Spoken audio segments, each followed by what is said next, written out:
ಒಬ್ಬ R V ಕಾಲೇಜಲ್ಲಿ engineering ಮುಗಿಸ್ಕೊಂಡು ಟೆಕ್ಸಾಸ್ನಲ್ಲಿ MS ಮಾಡಿಕೊಂಡು ಬಂದಂಥ ವ್ಯಕ್ತಿಗೆ ಯಾವ ರೀತಿ ಕನಸಿತ್ತು, ನಿರೀಕ್ಷೆ ಇತ್ತು, ಈ ಸಿಸ್ಟಮ್ ಬಗ್ಗೆ ಏನು ಗೊತ್ತಿತ್ತು ಅನ್ನುವ ಪ್ರಶ್ನೆಗೆ ಏನು ನಿಮ್ಮ ಪ್ರಾಮಾಣಿಕ ಉತ್ತರ? ಯಾರಿಗೂ ಏನು ಗೊತ್ತಿರಲ್ಲ ಸರ್, ಹುಡ್ತಾನೆ ಏನು ಗೊತ್ತಿರುತ್ತೆ ಅಂತೇನಿಲ್ಲ.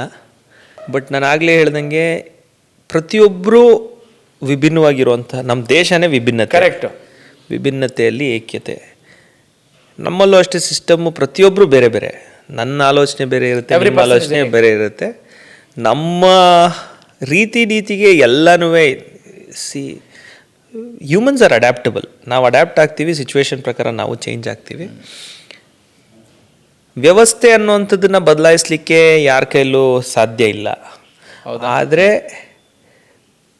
ವ್ಯವಸ್ಥೆ ದಾರಿಗೆ ಹೋಗಿ ಆ ದಾರಿಯನ್ನು ಸರಿ ದಾರಿಗೆ ತರುವಂಥ ಪ್ರಯತ್ನವನ್ನು ಒಬ್ಬ ರಾಜಕಾರಣಿಯಾಗಿ, ಯಾಕೆಂದರೆ ಜನ ಅಧಿಕಾರ ಕೊಟ್ಟಿರುವಂಥದ್ದು ಪ್ರಜಾಪ್ರಭುತ್ವದ ವ್ಯವಸ್ಥೆಯಲ್ಲಿ as an MLA, as A legislator ನಮಗೆ ಬೇಕಾದಷ್ಟು ಅವಕಾಶಗಳನ್ನು ಬಾಬಾ ಸಾಹೇಬರು ನಮಗೆ ಸಂವಿಧಾನದ ಮೂಲಕ ಕೊಟ್ಟಿದ್ದಾರೆ. ಸಂವಿಧಾನದ ಆಶಯಗಳನ್ನು ಈಡೇರಿಸೋ ನಿಟ್ಟಿನಲ್ಲಿ ನಾವು ಪಾಸಿಟಿವ್ ಇಂಟೆಂಟ್ ಇಟ್ಕೊಂಡು ಕೆಲಸ ಮಾಡಬೇಕು. ಓಕೆ, ನಾನು ಆಗಲೇ ಹೇಳ್ದಂಗೆ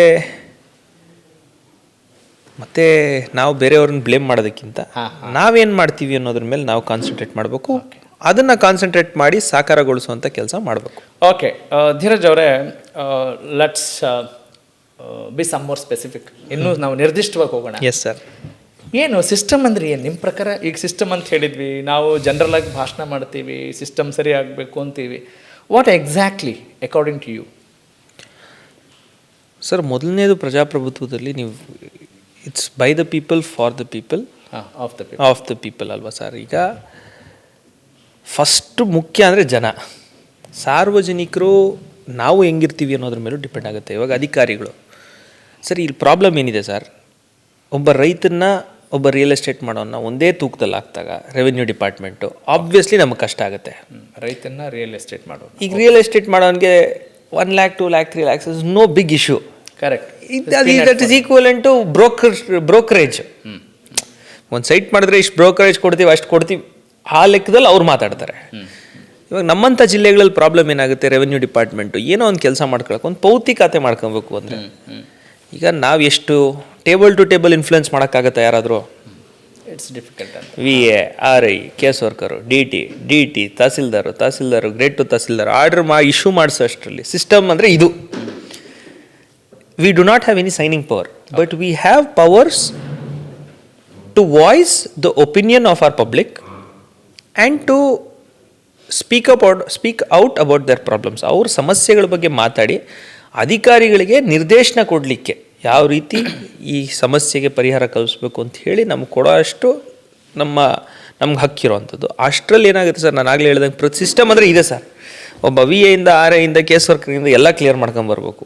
ಈ ಸಮಸ್ಯೆ ಏನಿದೆಯಲ್ಲ, ಈ ಸಮಸ್ಯೆ ಬಗೆಹರಿಬೇಕು ಅಂದರೆ ಎಕ್ಸಿಕ್ಯೂಟಿವಲ್ಲಿ ಕಾರ್ಯಾಂಗದಲ್ಲಿ ಬೇಕಾದಷ್ಟು ಬದಲಾವಣೆಗಳು ಬರಬೇಕು. ಶಾಸಕಾಂಗ, ಕಾರ್ಯಾಂಗ ಮತ್ತು ನ್ಯಾಯಾಂಗದ ವ್ಯವಸ್ಥೆನ ಹೊರಗಡೆ ಇಟ್ಟರು ಸಹ ನಾವು 4ನೇ ಅಂಗ ನಿಮ್ದಿರ್ತೇವೆ. ಬಟ್ ಈ ಶಾಸಕಾಂಗ ಮತ್ತು ಕಾರ್ಯಾಂಗ ಸರಿಯಾಗಿ ಹ್ಯಾಂಡ್ ಇನ್ ಹ್ಯಾಂಡ್ ಜನರನ್ನು ಮೊದಲನೇ ಆದ್ಯತೆ ಸಾರ್ವಜನಿಕರನ್ನ ಇಟ್ಟರೆ ಖಂಡಿತವಾಗ್ಲೂ ಬದಲಾವಣೆ ಬರುತ್ತೆ. ಸಾರ್ವಜನಿಕರಲ್ಲೂ ಒಂದು ಅರಿವು ಬರಬೇಕು, ಸಾರ್ವಜನಿಕರಲ್ಲೂ ಒಂದು ಪ್ರಶ್ನೆ ಮಾಡೋ ಅಂಥ most important thing is questioning sir. ಯಾವತ್ತು ನಾವು ಪ್ರಶ್ನೆ ಮಾಡೋಕ್ಕೆ ಶುರುವಾಗ್ತೀವಿ ಆವತ್ತು ಸಿಸ್ಟಮ್ ಆಟೋಮೆಟಿಕ್ಲಿ ಒಂದಷ್ಟು ಸರಿ ಹೋಗಕ್ಕೆ ಸರ್. ಈಗ ನೀವು ಪ್ರಶ್ನೆ ಮಾಡಬೇಕು ಅಂತ ಹೇಳಿದ್ರಿ, ಈಗ ಪ್ರಶ್ನೆ ಏನು ಅಂತ ಹೇಳಿದ್ರೆ ಯಾರನ್ರಿ ಪ್ರಶ್ನೆ ಮಾಡೋಣ, ಏನು ಪ್ರಶ್ನೆ ಮಾಡೋಣ, ಪ್ರತಿಯೊಂದು ಹಂತಕ್ಕೆ ಬಂದಿದೆ ಅಲ್ಲ, ಯಾರನ್ನು ಪ್ರಶ್ನೆ ಮಾಡೋಣ? ಪ್ರತಿಯೊಂದು ಹಂತದಲ್ಲೂ ಪ್ರಶ್ನೆ ಮಾಡಲೇಬೇಕು ಸರ್. ಈಗ ಈಗ ಜನ ಯಾರನ್ನು ಪ್ರಶ್ನೆ ಮಾಡಬೇಕು, ಶಾಸಕರು ಯಾರನ್ನು ಪ್ರಶ್ನೆ ಮಾಡಬೇಕು ಅಲ್ವಾ?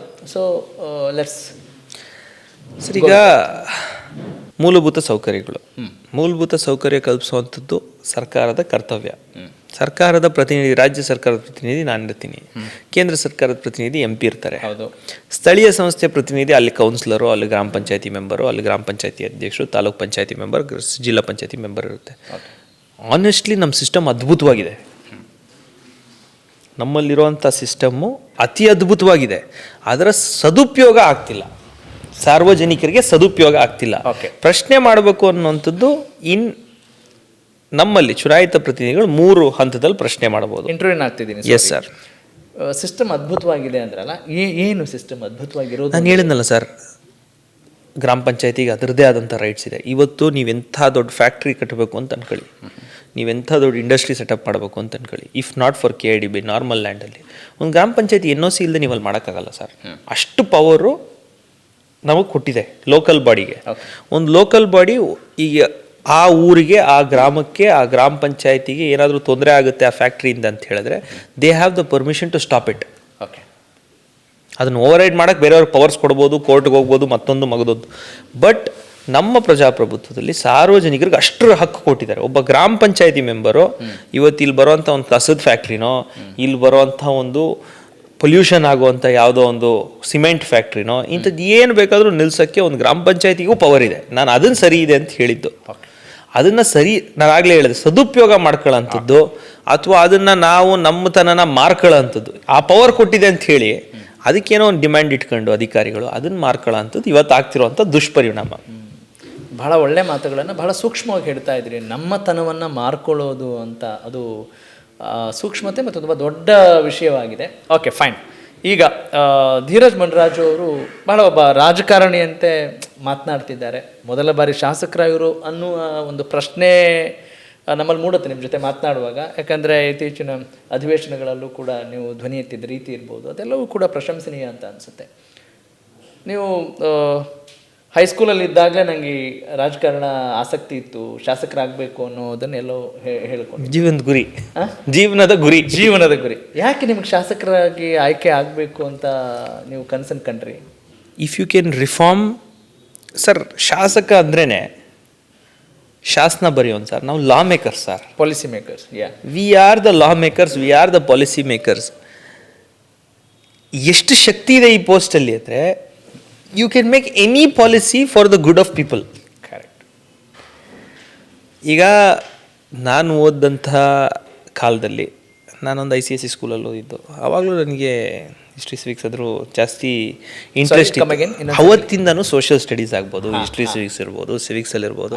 ನನಗೆ ICSEಯಲ್ಲಿ ಸೋಷಿಯಲ್ ಸ್ಟಡೀಸಲ್ಲಿ ಜನರಲಿ ಯಾರೂ ಇಂಟ್ರೆಸ್ಟ್ ತಗೊಳ್ಳಲ್ಲ. ನನಗೆ 100 on 100. ಹಾಗಾಗಿ ಅದೊಂದು ಸೆಳೆತ ಆವಾಗಲಿಂದ ಇತ್ತು. ಅದ್ರ ಜೊತೆಗೆ ನಮ್ಮ ಎಕ್ಸ್ಪೋಜರಲ್ಲಿ ಪವರ್ ಅನ್ನೋದಕ್ಕಿಂತ it is not the power, it is the capacity to change people's lives. You can impact crores of people's life. ಉದಾಹರಣೆಗೆ ಮೊನ್ನೆ ಒಂದು ಸಣ್ಣ ಉದಾಹರಣೆ ಕೊಟ್ಬಿಡ್ತೀನಿ ಸರ್. ಮೊನ್ನೆ ಅಧಿವೇಶನದಲ್ಲಿ ಮಾತಾಡ್ತಾ ನಾನು ಹೇಳಿದೆ, ಒಂದು ಕಾಲೇಜ್ನ ನಾವು ಹೆಂಗೆ ಸರ್ ಇವತ್ತು ಜಡ್ಜ್ ಮಾಡ್ತೀವಿ. RV ಕಾಲೇಜ್ ಅಂದಿದ ತಕ್ಷಣ ನೀವೇನಂತೀರಾ, 100% ಪ್ಲೇಸ್ಮೆಂಟ್ ಇದೆಯಪ್ಪ, ಅದ್ಭುತವಾದಂಥ ಕಾಲೇಜಲ್ಲಿ ಯಾರೇ ಹೋದರೂ ಮಿನಿಮಮ್ ಒಂದು 8 ಲಕ್ಷ ಪ್ಯಾಕೇಜ್ ತಗೊಂತಾರೆ, ಮಗು ಕೆರಿಯರ್ ಫ್ಯೂಚರ್ ಇದಿರುತ್ತೆ, ಸೆಟ್ ಆಗುತ್ತೆ. ಇವತ್ತು ಡಿಗ್ರಿ ಕಾಲೇಜಸಲ್ಲಿ ಪ್ಲೇಸ್ಮೆಂಟ್ ಇದೆಯಾ? ಇಂಜಿನಿಯರಿಂಗ್ ಕಾಲೇಜ್ ಬಗ್ಗೆ ಮಾತಾಡ್ತೀವಿ, ಏನಕ್ಕೆ ಇಂಜಿನಿಯರಿಂಗ್ ಆಗ್ತೀವಿ, ಏನಕ್ಕೆ ಮೆಡಿಕಲ್ಗೆ ಆಗ್ತೀವಿ, ಎಲ್ಲೋ ಒಂದು ಕಡೆ ಸೆಟ್ಲ್ ಆಗ್ತಾರೆ ಲೈಫಲ್ಲಿ ಅಂತ ಆಗ್ತೀವಿ. ಅದೇ ಡಿಗ್ರಿ ಕಳಿಸಿದ್ರೆ ನಾವು ಪ್ಲೇಸ್ಮೆಂಟ್ ಅಂತ ನೋಡ್ತೀವಿ. ಉದಾಹರಣೆಗೆ ಈಗ ಸುತ್ತಮುತ್ತ ಹೆಸರುಗಳು ಎತ್ಕೊಳ್ಳೋದು ಬೇಡ, ನನ್ನ ಕಾಲೇಜು ಅಂತ ಹೇಳಿ ನಾನೊಂದು ಹೆಸರು ಎತ್ಕೊಂಡೆ. ಬೇರೆ ಡಿಗ್ರಿ ಕಾಲೇಜಸಲ್ಲಿ ಪ್ಲೇಸ್ಮೆಂಟ್ ಇದೆಯಾ? 100% ಪ್ಲೇಸ್ಮೆಂಟ್ ಎಲ್ಲೂ ಇಲ್ಲ. 50% ಡಿಗ್ರಿ ಅವ್ರಿಗೆ ಇವತ್ತು ಕೆಲಸಗಳು ಸಿಗೋದು ಕಷ್ಟ ಆಗಿದೆ. ಈ KIDB ಫಾಕ್ಸ್ಕಾನ್ ಅಂತ ಒಂದು ಕಂಪನಿ ಸೆಟಪ್ ಆಗಿದೆ. ITBT ಪಾರ್ಕ್ ಇಲ್ಲಿ ಒಂದು 3000 acres ನನ್ನ ಕ್ಷೇತ್ರ ಮತ್ತು ದೇವನಹಳ್ಳಿ ಬಾರ್ಡ್ರಲ್ಲಿ ಸೆಟಪ್ ಆಗ್ತಾ ಇದೆ. ನಾವೊಂದು ಪಾಲಿಸಿ ಮಾಡ್ಬೋದು. ಈಗ ರಿಸರ್ವೇಷನ್ ಕೊಡೋಕ್ಕೆ ನಮಗೆ ರೈಟ್ಸ್ ಇಲ್ಲ, ಲೋಕಲ್ ಅಂತ ಹೇಳಿ ರಿಸರ್ವೇಷನ್ ಕೊಡೋಕ್ಕೆ ನಮ್ಮ ಸಂವಿಧಾನ ನಮ್ಗೆ ಹಕ್ಕು ಕೊಡಲ್ಲ. ನಾವು ಪಾಲಿಸಿ ಮಾಡ್ಬೋದು. If you are taking government benefit, ಈ Foxconn has taken 7,000 crores of government benefits. Okay, subsidy ಮೂಲಕ 7,000 ಕೋಟಿ ಬೆನಿಫಿಟ್ ತೊಗೊಂಡಿದ್ದಾರೆ. ಯಾರು ದುಡ್ಡು ಸರ್? ಸಾರ್ವಜನಿಕರು ದುಡ್ಡು ತಾನೆ ಸರ್. 7,000 ಕೋಟಿ, ಅವ್ನು 20,000 ಕೋಟಿ ಇನ್ವೆಸ್ಟ್ ಮಾಡ್ತಾ ಇದ್ದಾನೆ, ಅದು ಬೇರೆ ಪ್ರಶ್ನೆ. 7,000 ಕೋಟಿ ಬೆನಿಫಿಟ್ ತಗೊಂಡಿದ್ದಾರೆ. ನಾನು ಹೇಳೋವಂಥದ್ದು ಸ್ಥಳೀಯರಿಗೆ 70% ಕೆಲಸ ಕೊಡಬೇಕು ಅಂತಿದೆ ಸರ್. ಸ್ಥಳೀಯ ಅಂದರೆ ಯಾರು ಸರ್? ಇಡೀ ರಾಜ್ಯ ಅಂತೆ. ಕರೆಕ್ಟ್. ನಾನೇನು ಪಾಲಿಸಿ ಹೇಳ್ತಾ ಇದ್ದೀನಿ, ಫಸ್ಟ್ ಪ್ರಯಾರಿಟಿ, ನಾನೇನು ಬೇರೆ ಕಾಲೇಜ್ಗೂ ಹೇಳಲ್ಲ, ಗೌರ್ಮೆಂಟ್ ಡಿಗ್ರಿ ಕಾಲೇಜಸ್. ಈಗ ನನ್ನ ಗೌರ್ಮೆಂಟ್ ಡಿಗ್ರಿ ಕಾಲೇಜಲ್ಲಿ 1061 ಜನ ಮಕ್ಕಳಿದ್ದಾರೆ. 1061, that is the highest in my entire taluk. ಯಾವ ಪ್ರೈವೇಟ್ ಕಾಲೇಜಲ್ಲೂ ಅದಕ್ಕಿಂತ ಸ್ಟ್ರೆಂತ್ ಇಲ್ಲ. ಸೊ ಆ ಡಿಗ್ರಿ ಕಾಲೇಜಲ್ಲಿರುವಂಥ ಎಲ್ಲ ಮಕ್ಕಳಿಗೆ ಫಸ್ಟ್ ಆಪರ್ಚುನಿಟಿ ಕೊಡಿ. KIDB ಲ್ಯಾಂಡ್ ನೀವು ತೊಗೊಬೇಕು, ಗೌರ್ಮೆಂಟ್ ಸಬ್ಸಿಡಿ ತೊಗೊಬೇಕು ಅಂದರೆ ಗೌರ್ಮೆಂಟ್ ಕಾಲೇಜ್ ವಿದ್ಯಾರ್ಥಿಗಳಿಗೆ 100% ಪ್ಲೇಸ್ಮೆಂಟ್ ಕೊಡಿ. ನೀವು ಯೋಚನೆ ಮಾಡಿ, ದೊಡ್ಡಬಳ್ಳಾಪುರ ಗೌರ್ಮೆಂಟ್ ಫಸ್ಟ್ ಗ್ರೇಡ್ ಕಾಲೇಜಲ್ಲಿ 100% ಪ್ಲೇಸ್ಮೆಂಟ್ ಅಂತ ಹಾಕೊಳ್ಳೋಕೆ ನಮಗೆ ಎಷ್ಟು ಹೆಮ್ಮೆ ಆಗುತ್ತೆ. 100% ಒಂದು ಅವಕಾಶ ಸಿಗುತ್ತೆ ಅಂತ. ಈ ಪಾಲಿಸಿ ಮೇಕಿಂಗ್ ಏನಿದೆ, ಇದು ರಾಜಕಾರಣಿ ಕೈಯಲ್ಲಿ ಮಾತ್ರ ಇರುವಂಥದ್ದು. ಇಂಥ ಪಾಸಿಟಿವ್ ಇಂಪ್ಯಾಕ್ಟ್ ಇದರಲ್ಲಿ ವೋಟ್ ಬರುತ್ತೆ ಅಂತಿಲ್ಲ. Imagine it's a state wide policy. First priority ಆ ಜಿಲ್ಲೆಯವ್ರಿಗೆ, ಆ ತಾಲೂಕವ್ರಿಗೆ ಕೊಡಬೇಕು ಅಂತ ಕೊಡ್ತಾರೆ ಅಂತ ಇಟ್ಕೊಳ್ಳಿ. ಎಲ್ಲ ಎಷ್ಟು ಒಂದು ವರ್ಷಕ್ಕೆ ನಿಮಗೆ ಎಷ್ಟು ಸಾವಿರ ಯುವಕರಿಗೆ, ಎಷ್ಟು ಲಕ್ಷ ಯುವಕರಿಗೆ ಕೆಲಸ ಸಿಗುತ್ತೆ. ಕರೆಕ್ಟ್.